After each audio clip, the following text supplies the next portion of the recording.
Magandang araw mga kaibigan. Ngayon po gagawa po ako ng kutsinta na may powdered milk. Kaya ito po ang mga sangkap na kakailanganin ko. 1 cup tapioca flour, cassava flour. 1 cup all-purpose flour. 1 cup sugar at saka 1/2 cup na powdered milk. At saka po itong aswete. Niluto ko po itong aswete kasi wala po akong powder na aswete. Kaya yung buto niya niluto ko po kaya ito na po siya. Ipagsamahin ko na po yung mga ingredients natin. Tapioca flour, cassava, all-purpose flour, powdered milk, tsaka sugar, tsaka ito 2 and 1/2 cups pala na water na may aswete na po pala. 2 and 1/2 cups ha. Ito na po, maglagay na po ako ng lye water.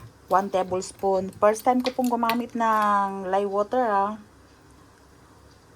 1 tablespoon. Ayan.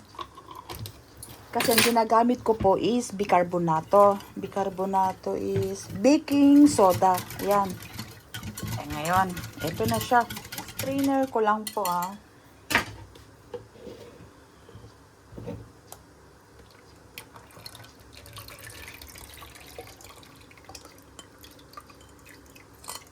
Siya. Ayan ngayon. Ito na po, maglagay na po tayo na sa molde. Ito po, pinakamaliit. 307. Nag-grace na po yan ng oil ha.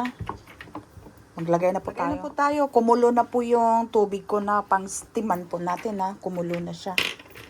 Aba, hindi ko alam kung ilang piraso.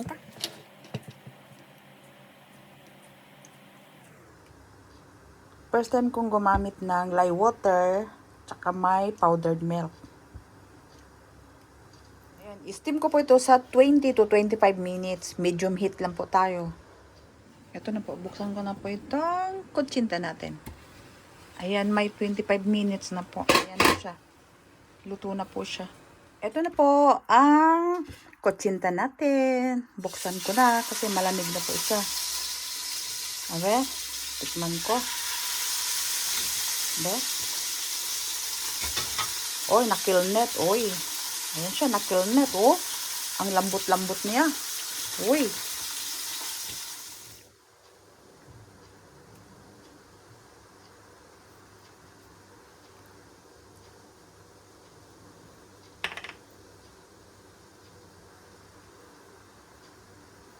Ito na po. Tikman ko na po ito. Tingnan nyo. Ang lambot-lambot. Oh. Ang lambot-lambot.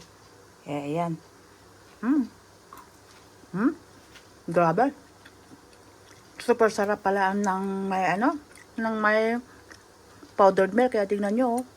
Ayan, Kaya maraming salamat po mga kaibigan sa panonood nyo po sa recipe ko ngayon na kutsinta na may powdered milk. Kaya maraming salamat po.